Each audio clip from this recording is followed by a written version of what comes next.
This week on Chuckload of Comics, Solo stumbles out of the starting gate. We've got some big news for you Star Wars fans in the Chicagoland area, and the Sesame Street gang finally holds the Muppets accountable for their millions of years of crimes against humanity. All that, plus comic book reviews and nerd news, right here on Chuckload of Comics.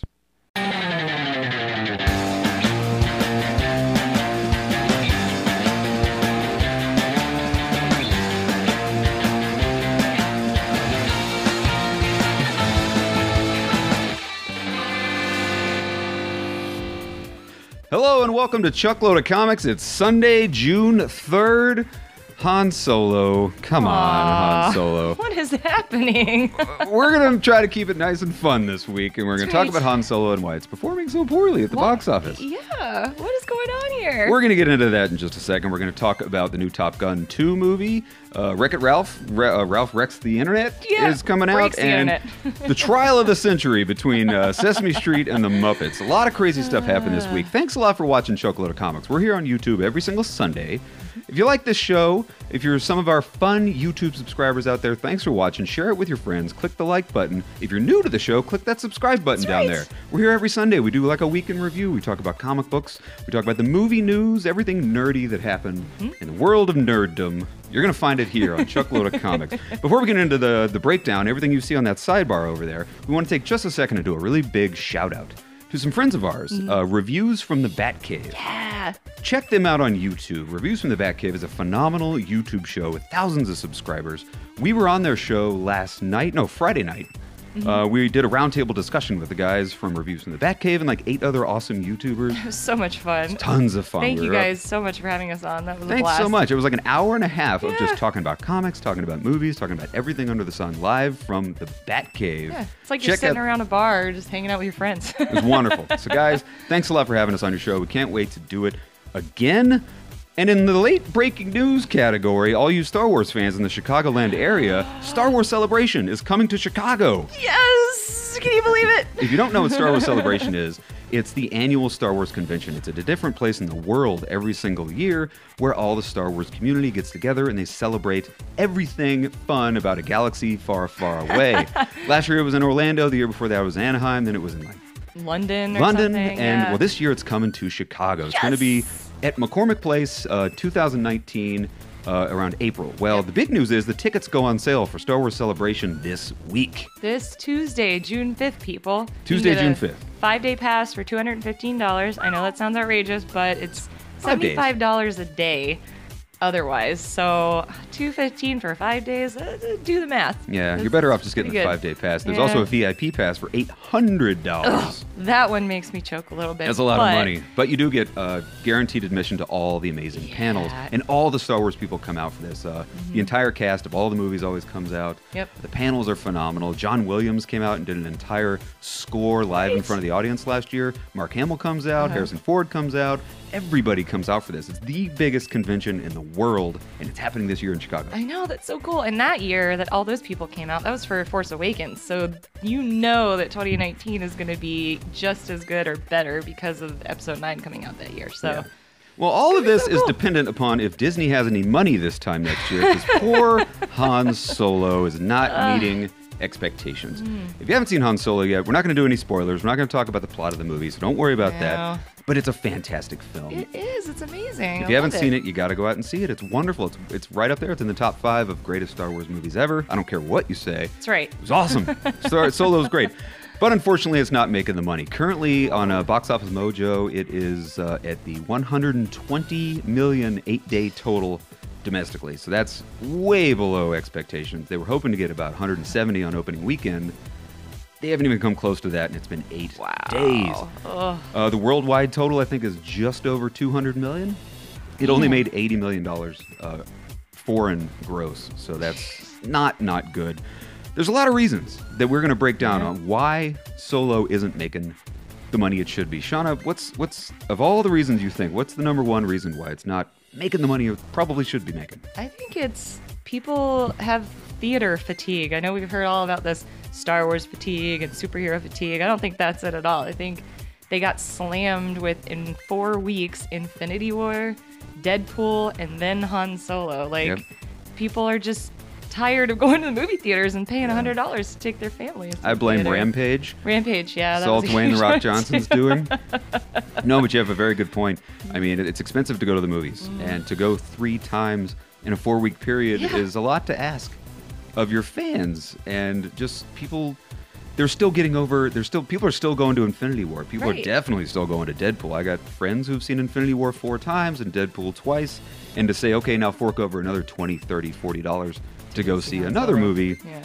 It's a lot to ask of your fans, Disney. Come on now. I know. They think they shot themselves in the foot with that one. Yes, it was bad timing in regards to what else was in the theaters at that time. It's also bad timing that they moved it away from Christmas. Right? Christmas is owned by Star Wars. It has been for the past several years. Yeah. Every single movie since Disney has taken over Star Wars has opened at Christmas, and they've all broken the $1 billion mark up until now. So who made the decision to move it from Christmas to the middle of May? No idea. I don't know. It was a formula that worked. What are you doing, Disney? Like, I don't get it. I personally look forward to Christmas for Star Wars, the excitement of it. And that gives you all summer to promote your movie. Promotion was also a big part of it. We didn't see the first trailer for Han Solo until February. In the Super Bowl. In the Super Bowl. And then the movie comes out in May. That's not a big window, especially considering you're also pumping Infinity War. Deadpool 2 had a pretty decent promotional campaign.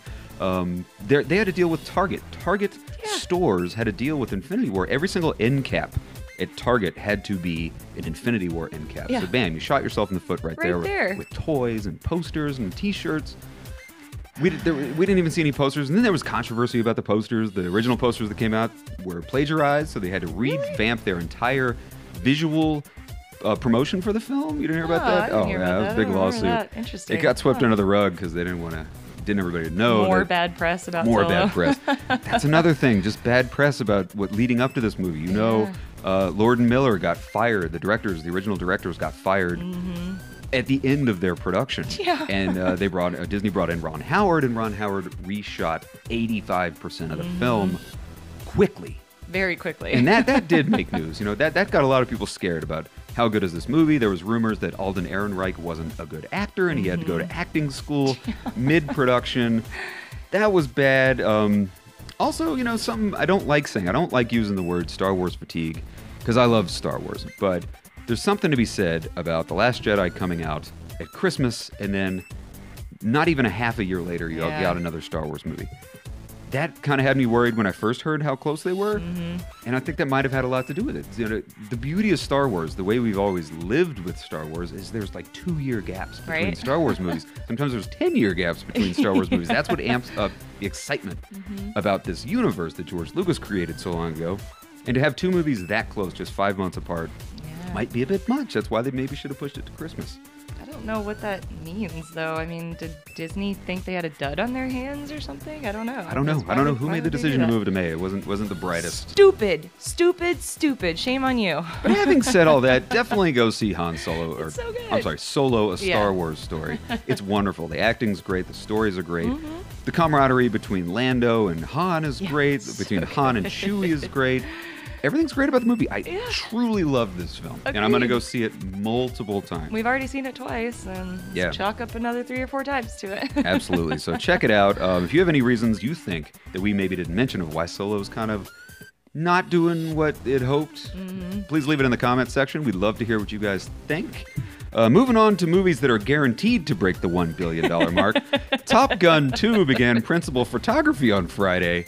Tom Cruise tweeted day 1, and they posted a picture, our first look at Top Gun 2. It's not called Top Gun 2, it's called Maverick. And it shows our hero standing there in a nice little silhouette of Tom Cruise with a plane in the background. It says, helmet. I feel the need, and it just looks awesome. I love this photo. It's pretty good. Super cool photo. I'm excited about Top Gun 2. Have been since I was a kid. I love Top Gun. Who doesn't? So I'm excited. It comes out next July 4th, I think. Oh, really? That's perfect. I think they're opening it up. Way to go, Top Gun. I know. Fucking geniuses over there, Top Gun. Love it. It's long overdue, Top Gun 2. Another movie that's long overdue is Wreck-It Ralph 2. Yes, Wreck-It Ralph breaks the internet. If you haven't seen the trailer for that, you should totally check it out. It's a hilarious trailer. If you never saw the first Wreck-It Ralph, it's a must-see for any cartoon fan, any video game fan. Yeah. It's Any 80s fantastic. nostalgia fan, 90s nostalgia. Well, they showed a new still from the movie with all the Disney princesses. It was so... It's the cutest picture ever. So adorable. And then in the middle of all these Disney princesses is Sarah Silverman's character. I can't remember her name, but she's that short little bubbly girl that hates on everything. Yeah, she walks into this giant room full of Disney princesses. They're all there. Cinderella, Snow White, Moana's in there. The Frog Princess. Princess and the Frog. Girl's in there. Rapunzel's in there. Yeah. The chick. I'm sorry. the lady from Frozen. Lady. Elsa, Frozen chick. Elsa, maybe? We never saw I don't know. Frozen. I never saw Sorry, Frozen. People. We don't have any kids. But it's hilarious. It's an adorable photo. Yeah.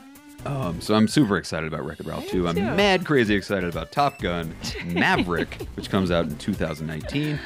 And the movie I'm most happy about for this summer, this is going to be great, excluding, of course, Ant-Man and the Meg, which looks great, is Happytime Murders. That's right. Have you seen the trailer for Happytime Murders? Oh, it's the funniest trailer on the internet right now. It's freaking hysterical, but... sensory warning, sensory advisory. Do not watch this with your kids. Insanely adult content in this trailer. What the movie's basically about, it's a world not unlike Who Framed Roger Rabbit, where people live in a world with puppets. And puppets lead normal lives, really adult lives, most of them. There's a murder that goes on. Like a puppet gets murdered, and so this cop, played by Melissa McCarthy, teams up with her partner, who's a puppet. And they got to kind of solve the murder. It's got Melissa McCarthy, as we said. It's got Elizabeth Banks is in it. Maya Rudolph is in it. And Joel McHale from, Talk Soup? Yeah, the second run of Talk Soup. Yeah, it's the funniest trailer on the internet. You gotta see it. It's crazy, crazy funny. But the story behind all this, the reason we bring it up is there was a lawsuit. The trial of the century between Sesame Street and the Muppets. Sesame Street sued the Muppets. Finally, they're being brought to task for their crimes against humanity. Right. In the trailer, it says "No Sesame, all Street." This didn't sit well with Big Bird. Grover was not pleased. No, Grover's a Muppet. Oscar the Grouch, we'll say, was not happy. So they sued him. Sesame Street sued him for the use of No Sesame, All Street, and luckily the judge said, "Are you kidding me? No, we're not doing that." Nobody in their right mind is gonna compare this movie to Sesame Street. Yeah. So luckily it got thrown out. We're not gonna see, a new trailer and. Yeah, we'll see Big Bird trying on the gloves, and no, it's not going to happen. I wish it would, because it'd be really hilarious. That's a movie in and of itself, Sesame Street Sues the Muppets.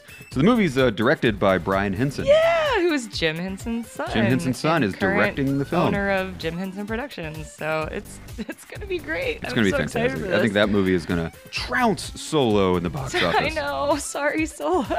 There's going to be a lot of kids walking out of that theater with tears in their eyes going, "What is this?" It's going to piss a lot of parents off, I think. Well, that's why it's rated R and has murder in the title. R-rated. I think it's supposed to be deterrent for parents bringing their children to this movie. I agree. The So parents beauty is it comes out in August, too. Yeah, it comes out August this year, so check out Happytime Murders. That's kind of our movie news of the week. If there's anything we've forgotten, please leave it in the comments section. Let's talk a little bit about comics. Comics? This is a comic show, I guess, right? It was an amazing week. A lot of great comics on our pull list. Let us know what your pull list is. Leave it in the comments. The two that really stood out for us were these two right here. This is Doomsday Clock issue number 5 and Descender issue number 30. 30 people. Two amazing books. Yes. If you're not reading Doomsday Clock and you're a fan of The Watchmen, you really need to be picking it up. I was nervous when they said that they were doing a Watchmen Batman-Superman crossover thing. It made a lot of people nervous out there in the comic book community. But it's paid off. Yeah. It's masterfully written by Jeff Johns. The art in here is fantastic. Absolutely agree. And it's only on issue 5. It's only a 12-issue series, so 1 through 12. I guarantee you can find issue 1 in your comic book stores. We were able to find it. They did so many reprints, so you shouldn't have a hard time finding it if you want to start. It'll be easy to pick up if you haven't already started. It's wonderful. What it is, essentially, if you're a fan of The Watchmen universe and the Watchmen characters like Rorschach and the Comedian, who else? Ozymandias. They have been kind of pulled into the classic DC universe of Gotham City and Batman and Metropolis and Superman and Green Lantern. the Joker, who you see on the cover. It's a melding of the Watchmen and the classic DC universe, and it's so well done. It is, because as you know, the Watchmen actually takes place in New York City proper. Just kind of like Marvel, how they actually use real cities, whereas we all know, well, Metropolis, Illinois is a real place, but Metropolis in the world of DC is not, and neither is Gotham City, and neither is, Yeah, it's an awesome melding. It's nice follow-up to the events of The Watchmen. If you've ever read The Watchmen, it ends very calamitous at the end of The Watchmen, and this picks up a few years after that, and it's phenomenal. So definitely be checking out Doomsday Clock. The other one you should really be checking out, it's already on issue 30, is Descender. Yep. Gorgeous cover right here. So you see there's no art on this cover. This is what they call the Virgin. There's a lot of art on the cover. There's no words on the cover. cover. There's no words on the cover. This is called the Virgin cover, so there's no graphics, there's no text. It's just this beautiful piece of art by Dustin Nguyen. The book's written by Jeff Lemire. Amazing art by Dustin Nguyen. So beautiful. It's all done on watercolor paper with watercolors. Yeah. Go figure. Gorgeous. But every page is a masterpiece. It's so beautiful. It really, really is. Essentially, it's set in the future, out in space. It's a story of a war between robots and people. There's way too much to get into to give you a full synopsis of it, but it's an amazing book. Pick it up in trade paperback form. You'll probably never find issue number 1 again at your local comic book shop, but pick up the trades. It's amazing. I feel like it's wrapping up. I'm not 100% sure if the whole series is wrapping up, but it's getting that vibe. They're starting to close a lot of stuff. There's a lot of closure going on, so pick up Descender for sure. And that's kind of our big comic book stuff of the week. Other big books that came out: Harrow County, phenomenal run by Cullen Bunn and Tyler Crook. Second to last issue. I'm so sad. Second to last issue came out. Last issue comes out on June 27th. Yeah, so. And it's coming up to a crazy ending. Yeah, it is. Bittersweet, but man, I'm glad they had a story in mind and they told that story damn well. Damn well. So check out Harrow County for sure. Pick that up also in trade paperback form. Kill or Be Killed came out this week. If you're not reading the Ed Brubaker, Sean Phillips book Kill or Be Killed, you really need to be. It is a phenomenal book, Kill or Be Killed. Last book I kind of want to talk about, it's not here up on the table, but X-Men Red. They released their first annual, and it's an amazing annual. It's a wonderful, wonderful book. I'm usually not an annual guy, just because it takes you out of the core story, and it just gives you this side story, and they're always more expensive, so I usually don't always pick up the annuals. But this one's great. Annual guy. Yeah. I'm a biannual curious guy, and so pick it up, because X-Men Red is probably the coolest X-Men book that's currently on the racks. It tells you the story of Jean Grey after the resurrection. She's back from the dead again. And she's kicking ass and taking names in the X-Men universe. So be reading X-Men Red and definitely pick up the annual. If you haven't been reading it, you could start with the annual, because the annual kind of fills in the gap between the resurrection and issue 1. It's Jean coming back from the dead and reconnecting with all her old X-Men friends. Yeah. It's wonderful. It takes place just before issue 1 of X-Men Red happens, so it's a great place to jump on board with X-Men Red. Perfect annual. Shauna, anything else going on this week? Anything nerdy and cool? Not really? There's a lot, actually. Something that is comic book related, but not a comic, but the Deadly Class TV show that's going to be on Sci-Fi. So those of you that aren't reading Deadly Class, I highly recommend you pick up those trades. I think they're on trade 6 or 7 or maybe, but it's still an ongoing series by Rick Remender. Yep. And it is becoming a television show produced none other than get to the point, lady. The Russo brothers. The Russo brothers. The Russo brothers. And there's a trailer out there for you to watch. And they did a phenomenal job in casting these characters. It looks great. I can't wait for the show. Yeah, the promo for Deadly Class looks phenomenal. Yeah. It's going to be on Sci-Fi. I'm not exactly sure when the release date is. I'm not sure about that either. But they captured the characters gorgeously. So check it out. If you're a fan of Deadly Class and you haven't seen the trailer, find it on YouTube. It's badass, and get excited about that show. My only concern is that it's going to be on Sci-Fi, so I mean, it really is an R-rated book. There's a lot of cursing, a lot of blood, a lot of killing. So yeah, what the book is about basically, it's about it's a prep school for young assassins. Gangsters and criminals, cool, huh? They send their kids to this school to learn how to kill and get away with crime. It's a high school for killers is what it is. Yeah. So phenomenal idea for a show. I wish it were on Netflix so they could show a little bit more blood and be a little more violent, because it is a violent book. A lot of drugs and blood and sex and violence. It's wonderful. But given in the hands of the Russo brothers, they know how to deal with that kind of stuff, I think. And, Agreed. Like clean it up for PG-13 audience. So Totally maybe agreed. they'll do damn good job at it. Hope so. So that's our show for the week, guys. Thanks a lot for watching. Join us here every single Sunday for the Week in Review, comic book talk. Leave us comments. Please, if you're new to the show, click that subscribe button. Join the Chuckload of Comics family. Big thanks again to the guys at Reviews from the Batcave. Thanks for having us on your show this week. Can't wait to do it again. Oh, no. That was awesome. And yeah, if you like the show, share, like, subscribe, do all that great stuff. We will see you here next Sunday, and get your tickets to Star Wars Celebration, which comes out this week. Get your tickets. Woohoo, people. Oh my God, that was a big one. I'm so all right. excited. Okay, so we'll see you next week, guys. Thanks a lot for watching. Bye. Bye.